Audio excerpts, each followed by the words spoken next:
A young girl vanished at Disneyland in 1970. One moment she was taking photos with a costume character. The next, she had disappeared into the crowds and was never seen again. Despite years of desperate searching, all leads went cold. But 20 years later, after severe flooding hit Southern California, a farmer made a shocking discovery that would finally reveal the disturbing truth about what really happened to 8-year-old Charlotte Hallberg. It was supposed to be the happiest day of the year for Marilyn and Charlotte Hallberg. Every month after Marilyn's paycheck, they had a special tradition, a trip to Disneyland, the happiest place on earth. Charlotte was 8 years old, blonde, beautiful, and full of life. She loved taking photos with the park characters, especially with her mother's Polaroid camera. On that fateful day in 1970, she spotted a white rabbit character and ran over for a picture. Marilyn watched from nearby, smiling as Charlotte posed with the friendly rabbit. But when she turned away for just a moment to buy popcorn, everything changed forever. When she looked back, Charlotte was gone. The rabbit character had vanished too. Security searched everywhere. Police combed the park. Thousands of flyers were distributed. But Charlotte Hallberg had simply disappeared, as if she'd never existed at all. For Marilyn, that day marked the beginning of 20 years of hell. Marilyn's life became consumed by the search. She spent every dollar she had on private investigators. She printed countless missing person flyers. She followed every lead, no matter how small. The financial strain was devastating. She lost her house, forced to move into a small apartment. But the emotional toll was even worse. Every blonde girl she passed on the street looked like Charlotte. Every night she dreamed of her daughter's face. 20 years passed. 20 years of false hopes and dead ends.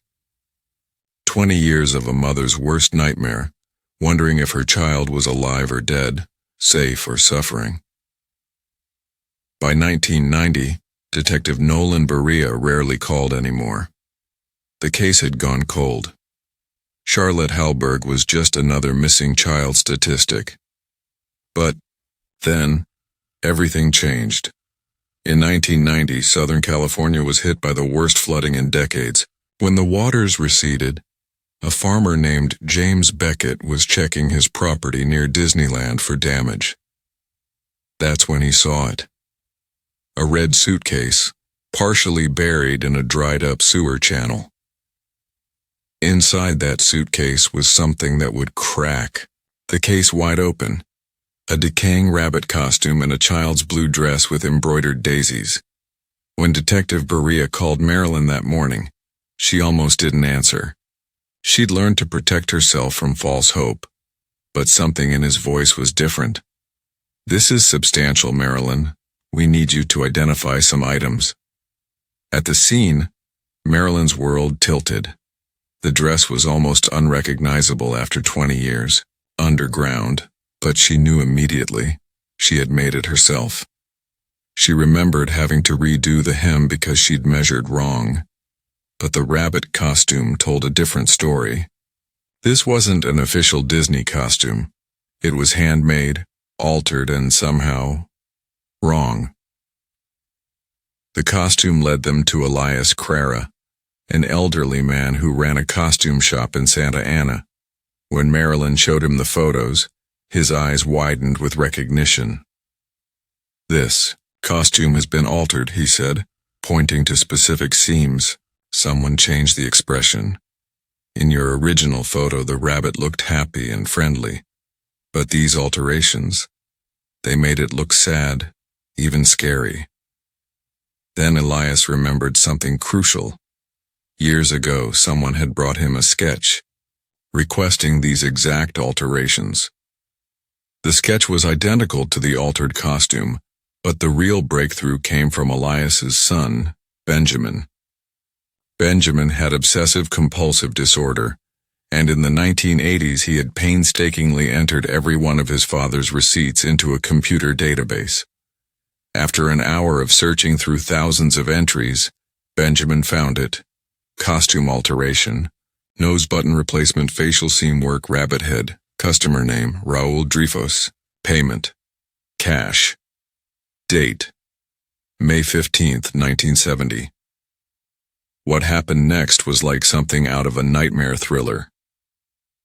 At the grocery store where Benjamin worked, Marilyn encountered an elderly man with a walking stick, accompanied by a woman in her late 20s, with light brown hair. The man became violently angry, deliberately damaging Marilyn's car, but as they left, the woman pressed a $20 bill into Marilyn's hand. On the back, in shaky handwriting, was a single word: help. The cashier knew the man, Raul Dreyfus, a regular customer who lived up in the mountains with his daughter. The woman was the right age, 28 years old, the same age Charlotte would be. Police tracked Dreyfus to an abandoned house, then followed tire tracks deep into the Santa Ana Mountains. They found a remote cabin hidden in the forest, but they were too late.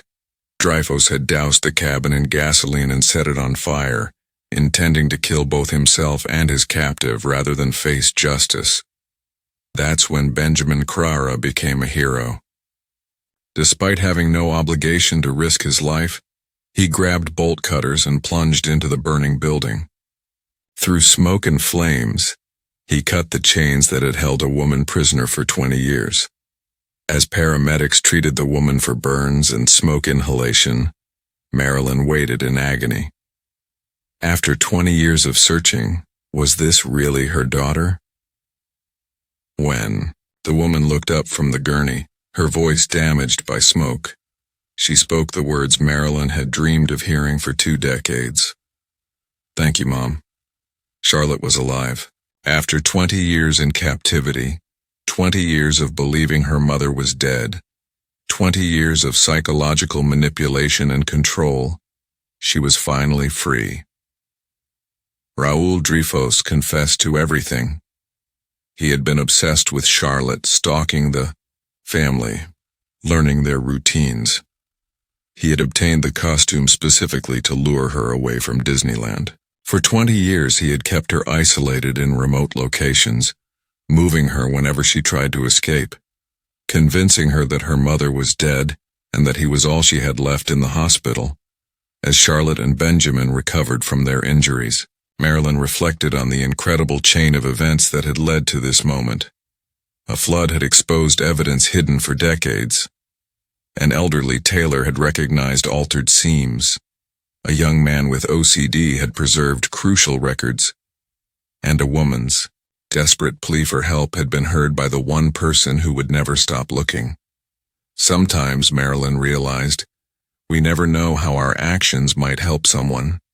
Elias kept that sketch for years, never knowing it would solve a kidnapping. Benjamin's obsessive record-keeping, which others found annoying, became the key to saving a life. And a mother's refusal to give up hope, even after 20 years, brought her daughter home.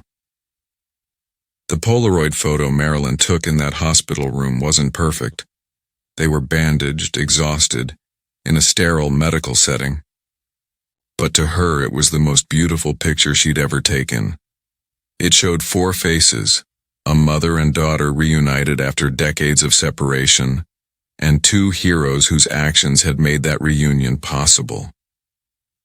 Charlotte Hallberg had finally come home,